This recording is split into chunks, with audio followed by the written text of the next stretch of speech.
Good morning and Shabbat Shalom. It's good to be here. Good to see you all. I'm Olivier Melnick. Thank you for the introduction. About a month ago, actually, my partner in ministry, who's changing the sign right now, you see his back. That's Doug. The other side is better. We started a new ministry called Shalom and Messiah, and we'll give you more information about that if you visit at the table. We don't have any brochures yet. It's really a month old, but this is a ministry that is going to focus even more so on equipping Christians, on opposing and exposing and opposing anti-Semitism, equipping Christians and mobilizing Christians to reach out to the Jewish community with the gospel of Yeshua, Jesus. So we are really excited about this, and I do want to tell you about it.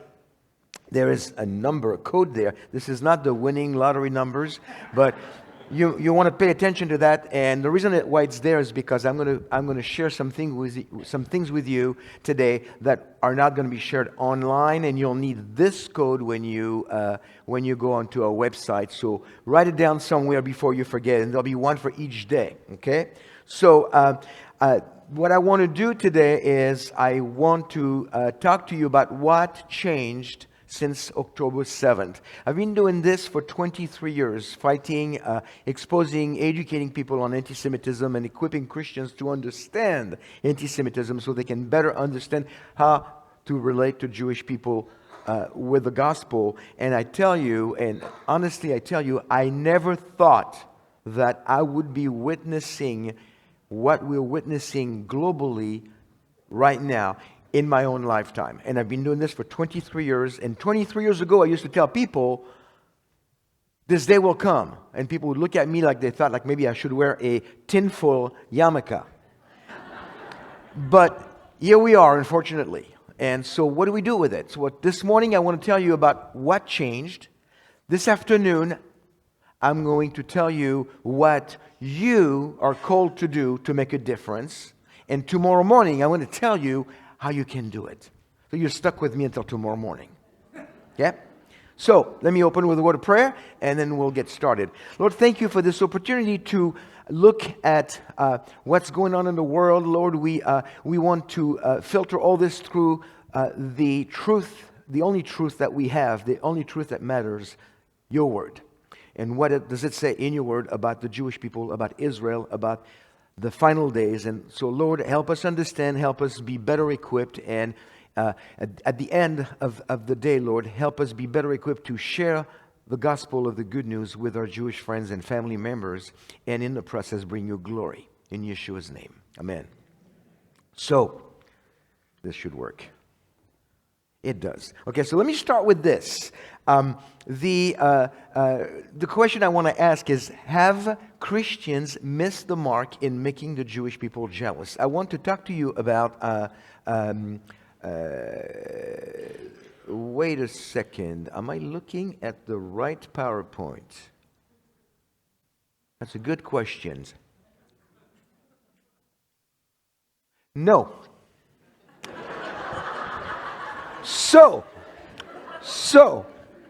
we're not going to pretend this is after lunch because we really need to start with the first one. It's good that I know this right now. Okay, so how do I get out of this thing? This is not a Mac, so whoa, somebody did something. Okay, so, whoa. Okay, so let's look at the Hamas. There you go. So, Doug, we had the right code. We had the right. Oh, you have the right code. Okay, good. Okay. Good morning.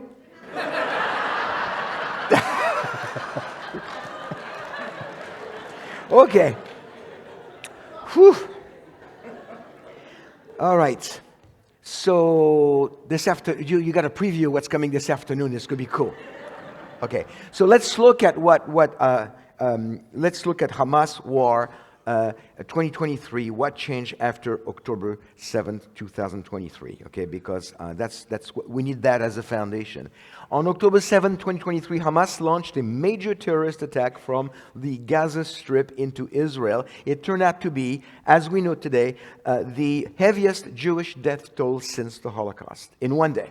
Okay. Originally, people thought it was 1,400 people that were killed, which was a big number.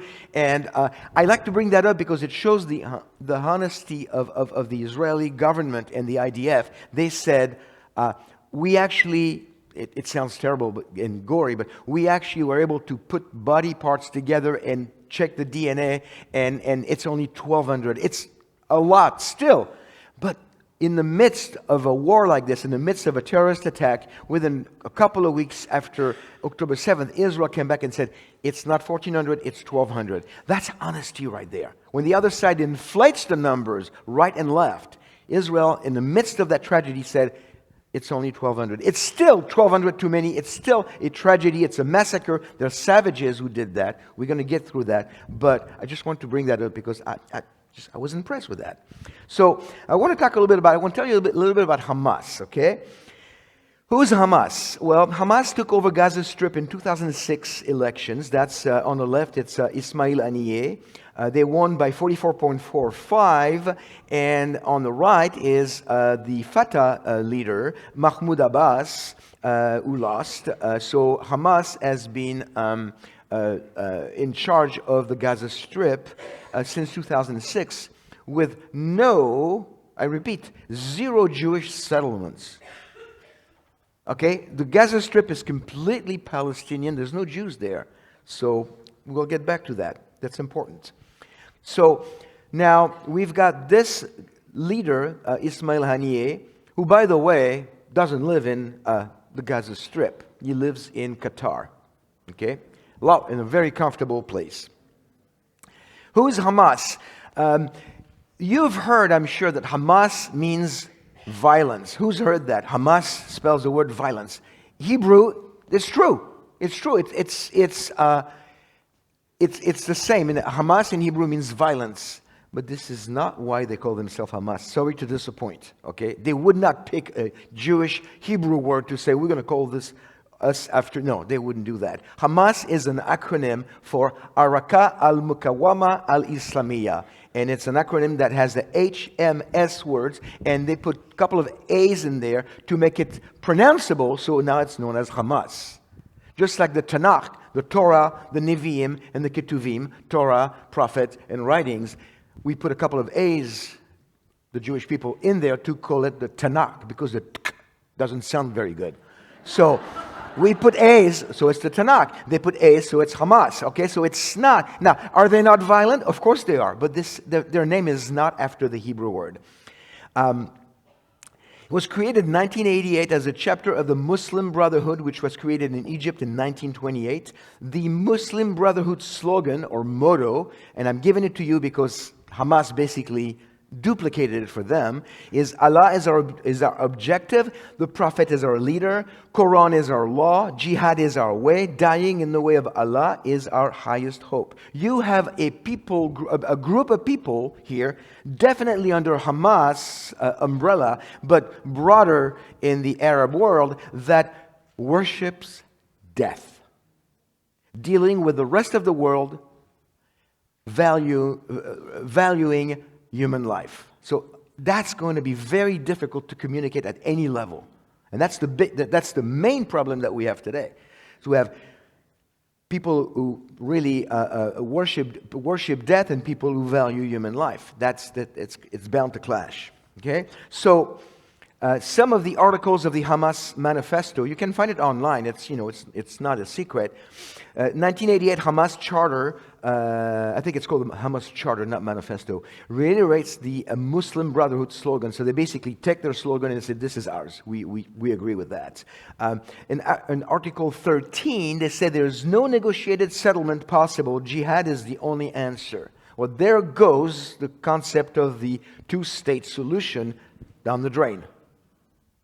So don't even pretend. It's in their charter. We are not interested in a two-state solution. They say it right there.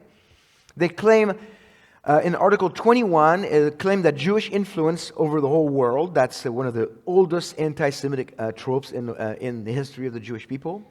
Article 33, skipping on purpose, asks Muslims worldwide to unite for the liberation of Palestine. I wonder when we're going to start seeing that. Right? We're there. We are there. Okay? Pro-Palestinian people are unifying, getting together worldwide to claim that Palestine shall be free. Go back to Article 32. Hamas promotes the 1904 Russian hoax known as the Protocols of the Elders of Zion, which is a little pamphlet. You can also find it on the internet. It's still sold on Amazon. And I wouldn't waste your money because you can find it on the internet and not pay for it, because that's how much it's worth. It's claiming that basically the protocol, they claim that a group of Jewish leaders got together to plot how to control the world, the political parties, and the banks. Those are some of the covers, many different covers in different languages, painting a very, very a positive picture of Jewish people, as you can see. Controlling the world like a big spider over the planet, or sitting on a bunch of skulls with money, all those, anti-Semitic tropes. So those are covers of the for the booklet, the Protocols of the Elders of Zion. Hamas adheres by the lies of that booklet, like many countries in the Middle East, and like basically any anti-Semitic group will tell you the Jews were trying to control the world. We're trying to control the world, the banks, Hollywood, political parties, everything. So, now, this is a week old. I hope the sound will work. I'm sure we tried it, so I'm sure it should work. Martin Griffiths, that's not Martin Griffiths, he's on the bottom, you can see his face, serves as the Under-Secretary General for Humanitarian Affairs and Emergency Relief Coordinator at the United Nations. I think the longer the titles, the more important you feel. So, that guy has a long title, and he claims that Hamas is not a terrorist group at the United Nations. Almost 80 years ago, in 1947, the United Nations, in November 27, I think, of 1947, the United Nations got together and voted for the partitioning of Palestine. And we'll talk about Palestine in a minute, so don't walk away on me because I used the word Palestine. Okay, but voted for the partitioning of Palestine. United Nations voted, and it passed. And the USA, of course, was in favor of it. Many countries were in favor of it. And how far we have gone in what? Less than 80 years. And listen to this.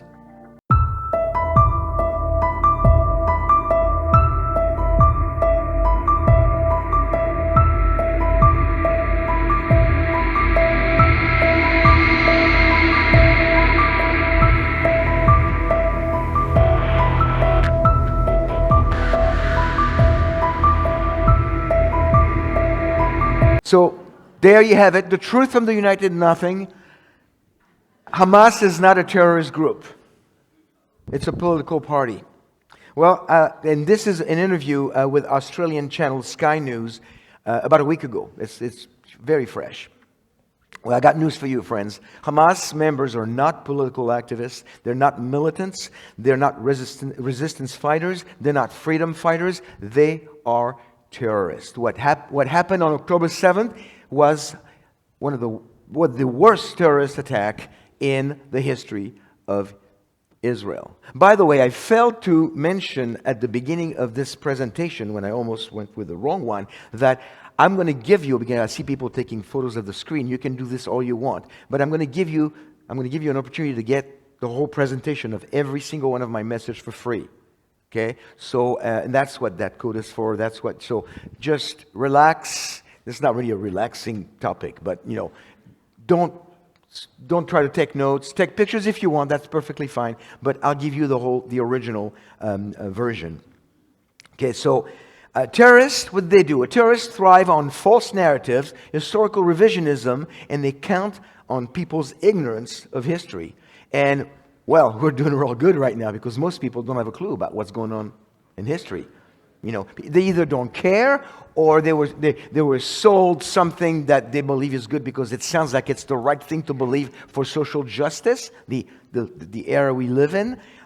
But the reality is, you know, Hamas claims that, for instance, that Israel is Palestinian land stolen and occupied by Jews. The truth about Palestinian identity, I want to tell you a little bit about Palestinian identity. I don't have a problem calling Palestine. Really? No, I don't. Until 1948. Because until 1948, as much as I don't care for the word, because it is a word that was that goes back centuries, that was brought in by the Romans to humiliate Israel and the Jewish people, and it kind of stuck, but it was really like in 133, I think, A.D. And it always makes me laugh when I see the map in the back of my Bible that says Palestine in the times of Jesus. Well, he was gone in 133. So right there it's wrong. But that's just the tip of the iceberg. But so let me show you something that I find fascinating, because I don't have a problem calling Palestine. I don't like the word, but it's like a piece of land. And some of you have already heard me say that. I'm just going to go this in passing, but it's worth repeating. Piece of land that describes Eretz Israel, the land of Israel. Well, let me show you the one flag that you might have seen a lot on social networks, on TV and books and magazines, on the street, on campuses. It's this one. T-shirts, flags, coats, hats. You see it everywhere. That's the Palestinian flag. It's very unique. Very unique. It's one of its kind, unless you look at the Jordanian flag. Then it's not so unique. Because many of the Palestinians of yesteryear came from Jordan and the countries all around Israel. They were Arabs. Back then, they were not calling themselves Palestinians. It's become a politically charged word now that I cannot use anymore. But let me show you a little more about the flag. I have a dictionary at home. I almost brought it here, and I was afraid it was going to get damaged if people look at it and turn the pages. I have this dictionary at home, 1939 version of the Petit Larousse Dictionnaire, which is a yearly dictionary that gets published every year in France. And the 1939 edition was the 200th edition of the dictionary, and it still gets published today. So it's going on every year. And the 1939 edition looks like this. On the flag page, you have 2 pages of flags. It's 1939, so you should expect a German flag to reflect Germany in 1939. And that is correct. So far, so good. Is there a Palestinian flag there? Well, let's look. The right page, the 3rd line, 3rd from the left. Whoa. Wait a minute. That is the Palestinian flag. Why? Because in 1939, 9 years before Israel was reborn as a modern nation, Palestine was a landmass that described Eretz Israel, the land of Israel. You don't believe me? I'll give you another proof. Here is a coin. I have 3 of those at home. Okay? They're not hard to get. Palestinian coin. Arabic on top that says Philistine, Palestine in English, and Palestina in Hebrew, from right to left. And a parenthesis that has 2 letters, the Aleph and the Yod. The letter that looks like an X is the Aleph, and the little comma or little is the Yod, and apostrophe. Thank you. English is my second language. Plus, apostrophe is so hard to remember for me because French is apostrophe, so I couldn't. So the little apostrophe Aleph Yod is the 2 initials for Eretz Israel. There was a need. They felt like it was necessary on every coin in Israel back in those days, 1927, by the way, 21 years before 1948, that we needed to let people know that Palestine is really Eretz Israel. And nobody cared, but it was there. It was also on the money. It's hard to tell on the screen, but it's right there on top of that little red bar, parenthesis, Aleph Yod, Eretz Israel. That's 9 years on the £1 Palestine currency, your currency £1 bill, right there. So Palestine, I have no problem with the word, but really, Palestine is just a name of a landmass that we know as Eretz Israel, or the land of Israel. Okay? So now, I want to go a little bit over what Hamas Israel 2023, what it is and what it's not. I'm going to start with what it's not. I'm going to go fast. Again, you will get the notes, and shocker, you might not even agree with me. Some of you might go like, really? Okay, so Hamas Israel 2023, is this the start of Psalm 83 war? Okay, in Psalm 83 war, which by the way, this psalm, I did a message on this, based on this psalm in, I think 1999, when I was, I started late in life. I was doing my undergrad at Moody Bible Institute, and professor asked me to do a message, and I did a message on that, and that's what got me started. And some of you might know the name Dr. Michael Rydelnik. It might, okay? Well, he's the one who got me started, and he's the one responsible for me being so involved in teaching about anti-Semitism, and I thank him for that. But we didn't know when that happened. But look at the beginning of the psalm that Asaph wrote. For behold, your enemies make an uproar, and Asaph is talking to God. And those who hate you have exalted themselves. They make short plans against you, your people, and conspire together against your treasured ones. They have said, come and let us wipe them out as a nation, that the name of Israel be remembered no more. This is like news. You watch this on the news right now. You'll see people saying, come and let us wipe them out as a nation, that the name of Israel be remembered no more. I can think of one country right now, Iran. That's exactly their philosophy. For they have conspired together with one mind against you, they make a covenant. Here's a point I don't want you to miss. When you conspired against Israel, you conspired against the God of Israel. When you hate the Jews, you hate God. Incompatible. So don't, and I'm not speaking to you, friends, but generally speaking, do not call yourself a Christian and say, I love God, but those Jews, that doesn't work that way. If you love God, you love His Word. And if you love His Word, you read His Word. And if you read His Word, almost on every page, at least of the Hebrew Scripture, it talks about Israel. Okay? So let's not forget that. But is this war right now, is this the war of Psalm 83? Well, in Psalm 83, verse 6 to 8, we read about the different groups that Asaph is saying are going after Israel. The tents of Edom and the Ishmaelite, Moab and the Hagrites, Gebal and Ammon and Amalek and Philistia with the inhabitants of Tyre and Assyria also has joined with them. They have become a help to the children of Lot. So what are those names? What do they represent? Well, right there, if you put them together in a more modern translation, Edom, Moab, and Ammon would be about Jordan, Ishmaelites, Saudi Arabia, Agarenes and Amalek, Egypt, Gebal and Tyre, Lebanon, Gaza Strip is Philistia, and Iraq, Syria is Assyria. So those are all the countries that are, you're looking at this, you go like, whoa, yeah, this could be it. Well, never all 10 countries have ever gone against Israel as a confederacy ever before. Egypt and Jordan, and that's a big deal. Egypt and Jordan have a peace treaty with Israel right now. So I'm not seeing that happening anytime soon. If they both go against Israel, which they might, they probably will, because in Zechariah we're told that the whole world will go against Jerusalem. So we know it's coming. But here, I think it's more of a literary device by Asaph, akin to saying the whole world is against us.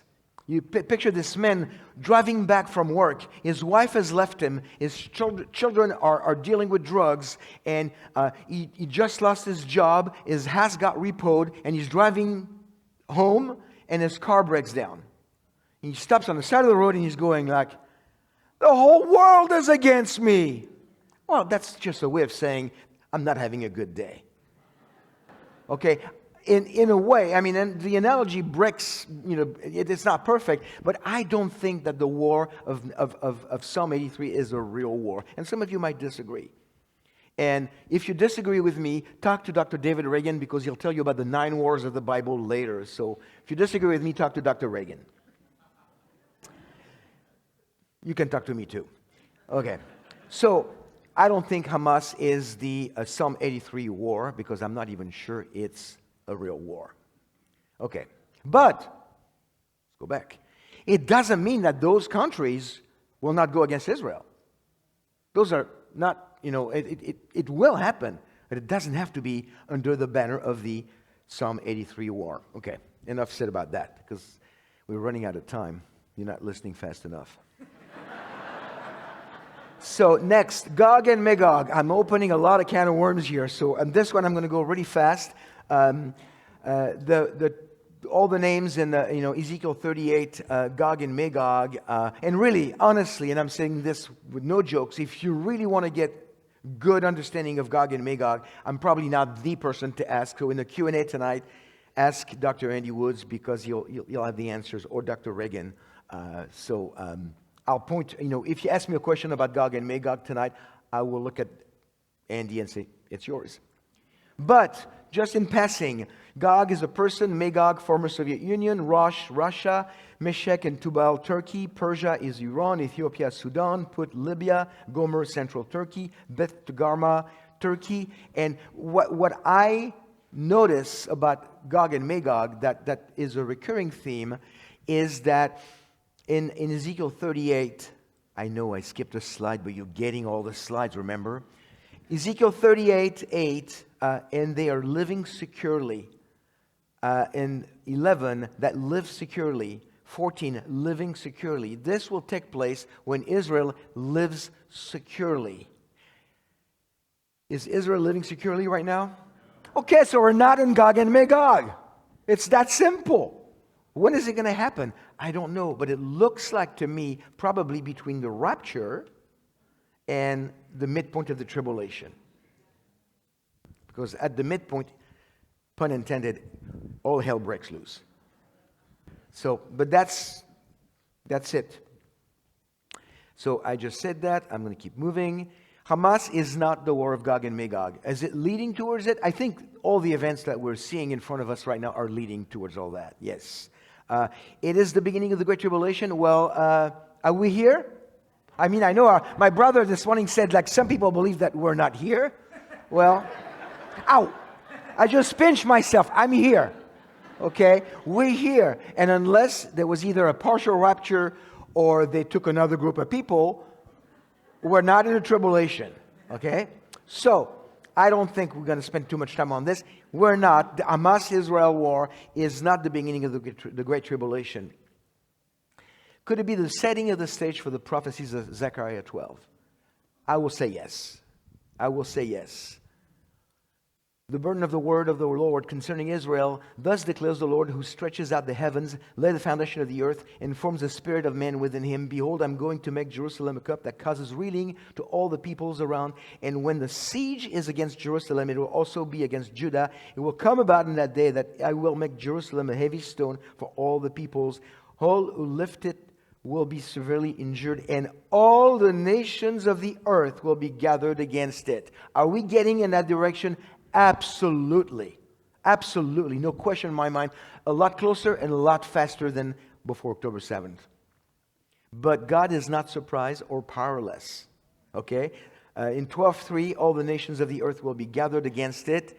And in 12:9, and in that day I will set, God speaking, I will set about to destroy all the nations that come against Jerusalem. Don't mess with the Jewish people, because you're messing with God. Going back to Psalm 83. Verse 5. So, yes, Hamas could be the setting of the stage for the prophecies of Zechariah 12. Absolutely. I think that's where we're heading towards. Now, we know what it's not. Let's take a look. Let's bring it back to today and find out a little more about what's going on. What is Hamas? So I've already told you it's the heaviest Jewish death toll since the Holocaust. Now, I want to warn you, the next few slides, not the next one, but the next two after that, are graphic. So if you don't want to see a graphic slide, or if you have children, or if you're watching online and you have children, the next 2 or 3 slides they might not want to see, okay? Just saying. But what I'm trying to bring to your attention is how all the events of anti-Semitism that are taking place right now are converging towards what I call, I just published an article on on our website at shalomandmessiah.com on the coming of a global Kristallnacht. Global Kristallnacht. I'll tell you in a minute what Kristallnacht is all about. So you can read that article, share it with people, and you can also see the video version on our YouTube channel, Shalom and Messiah. So look at this. France, that's probably about, I'm going to say 2 months old. 1938, Berlin, night of 9th through 10th of November 1938, known today as Kristallnacht, the night of broken glass. This is the official date of the starting point of the Holocaust, according to all serious historians. Okay?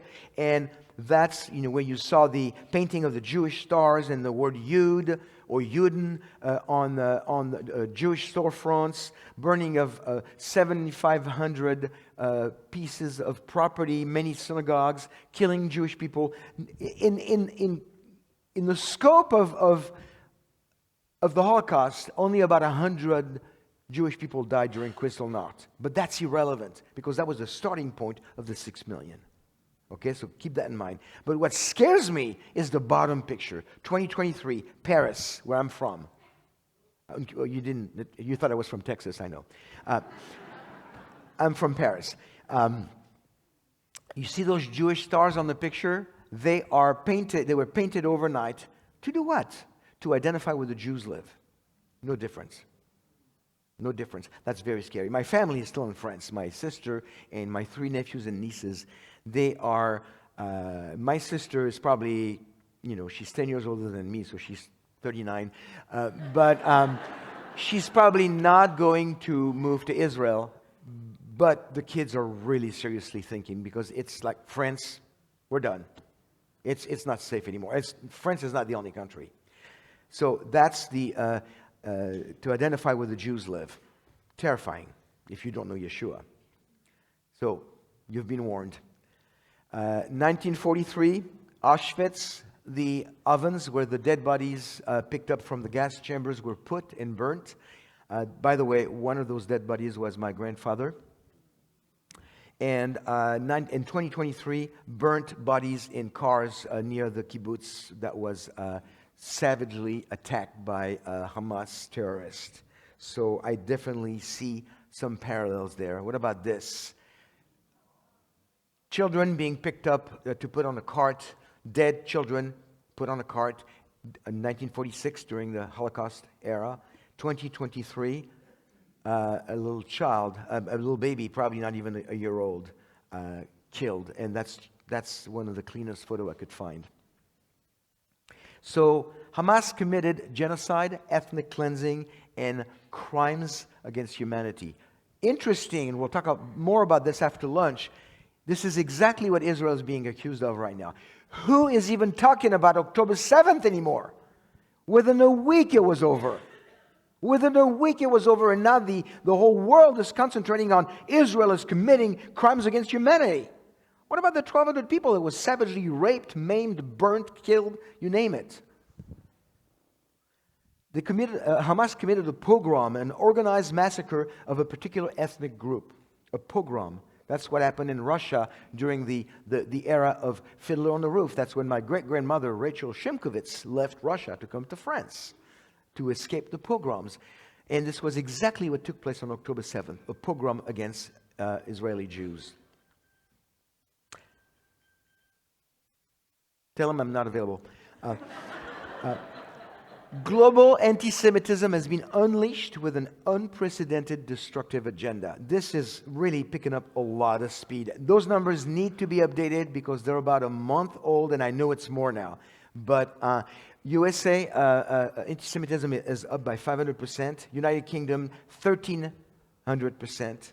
Austria, 300%. Germany, 240%. And I know that France is close to 1,000%. This is from the ADL. ADL, by the way, the Anti-Defamation League, I appreciate their gathering of data. They're really good at it. I don't always agree with their liberal conclusions. But for the gathering of numbers, they can be trusted. Just saying. Okay, you haven't heard this on the news or seen this on the news at all. I'm making this up, right? From the river to the sea, Palestine shall be free. What really would be funny, almost like Saturday Night Live funny, is if you saw the clip of this person interviewing young people on the street saying, which river and which sea? Oh, the Gaza River and the Black Sea. And I'm not making it up. I should get that video, really, because it shows how stupid the people that are saying this are. They don't know. They think it's a social justice, free Palestine, they're being oppressed by the occupiers. But really, from the river, the Jordan River, to the sea, the Mediterranean Sea, Palestine shall be free. No Jews. Why? Because we're going to kill them all. And Palestine will reign. That will be the one-state solution. Because remember, Hamas is not interested in any settlements or any two-state solution. Not that the two-state solution is the answer. The Messianic state solution is the answer, if you know what I mean. It's called the kingdom. And it's a lot bigger than what we have right now. It's twice the size of Texas. You're going from New Jersey to twice the size of Texas. I know. That's pretty cool.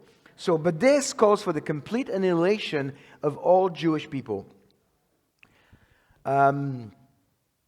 Hamas pogrom. Okay, so look at this. This was in New York, Free Palestine. This was in South Florida. I stand with Palestine. They don't have a clue what they're saying. And some groups actually are even completely opposed ideologically to the Palestinian and to the Hamas ideology. There is a group called Queers for Palestine. Do you know how long they would survive on the Gaza Strip? New York students tearing down flyers of Israeli hostages. Every time I look at this, I want to cry. Last night at the banquet, a good friend Corey was showing pictures of some of those real hostages. Some of them are still in Gaza. Some of them are even dead. We don't even know. And here we have New York University students tearing off, and it was done in several different places, tearing off flyers because this is fake news. It breaks my heart. This is the country I'm from. This is on the Place de la République in the center of Paris. Big protest, pro-Hamas protest. And there was a lot of people around that on that plaza, but not as many as this.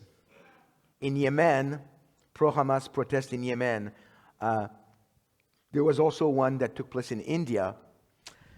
I shouldn't say that, but it always kind of makes me laugh. And this is nothing against India, okay? But I thought it was interesting that the people that organized the pro-Hamas protest on the streets of some city in India got the flag wrong, and they were protesting on the streets holding the Italian flag.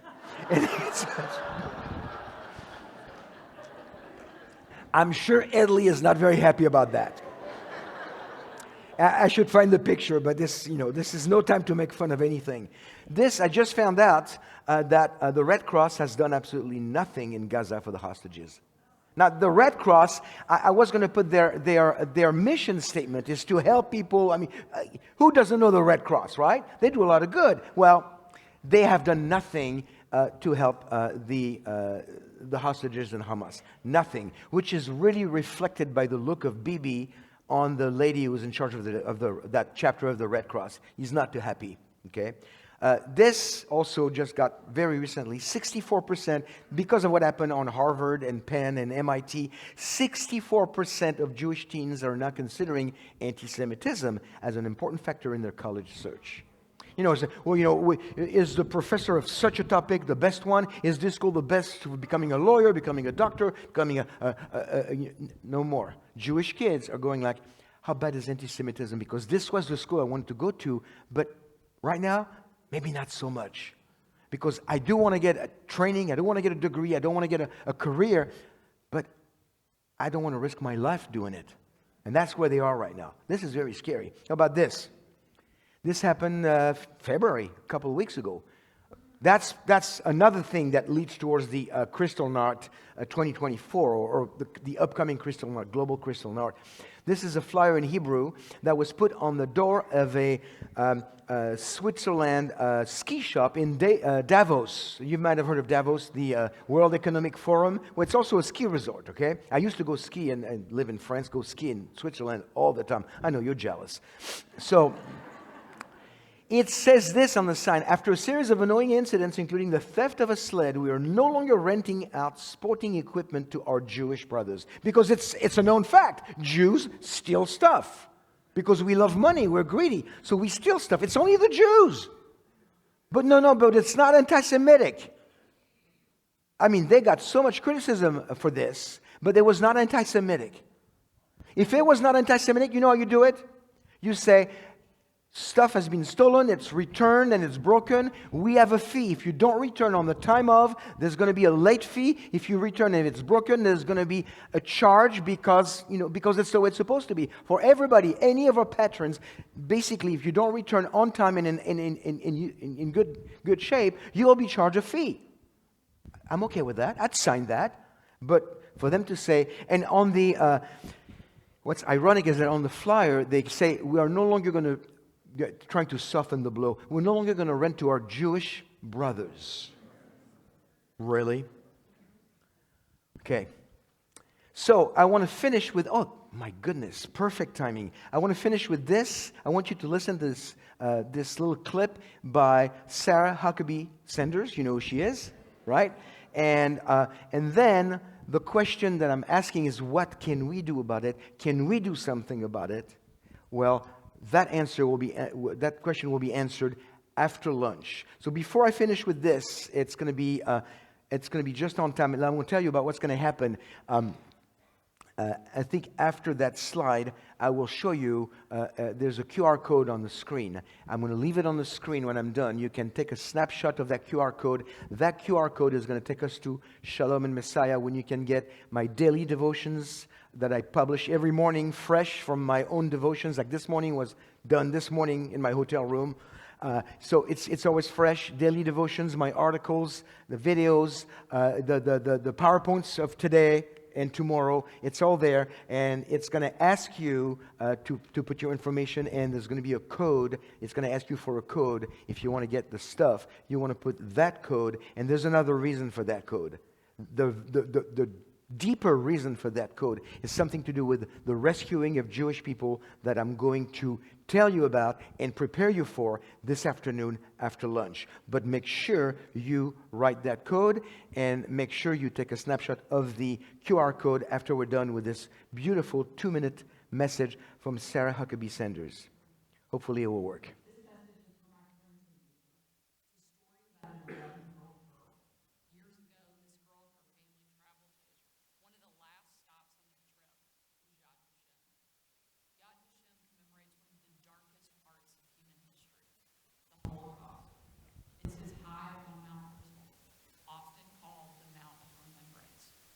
Stands for the Jewish people killed in the Holocaust who had no descendants to carry on their name.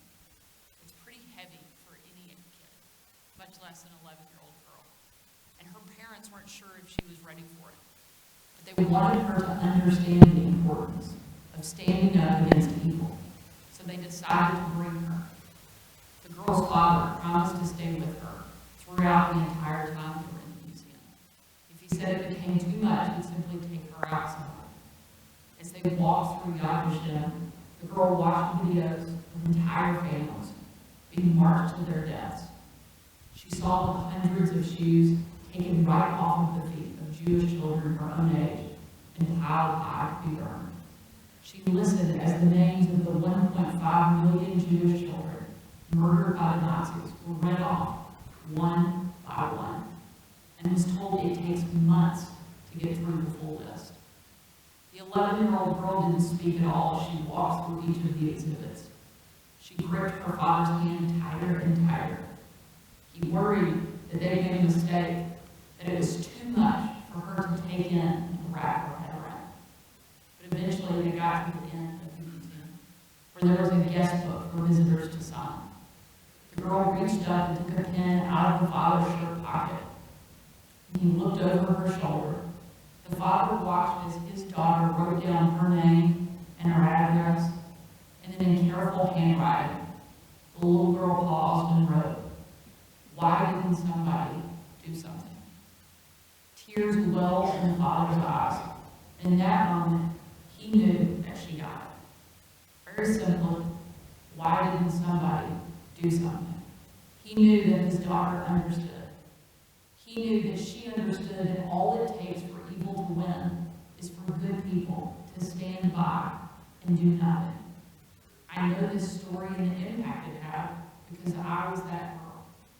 In the ongoing battle between good and evil, each of us can do something.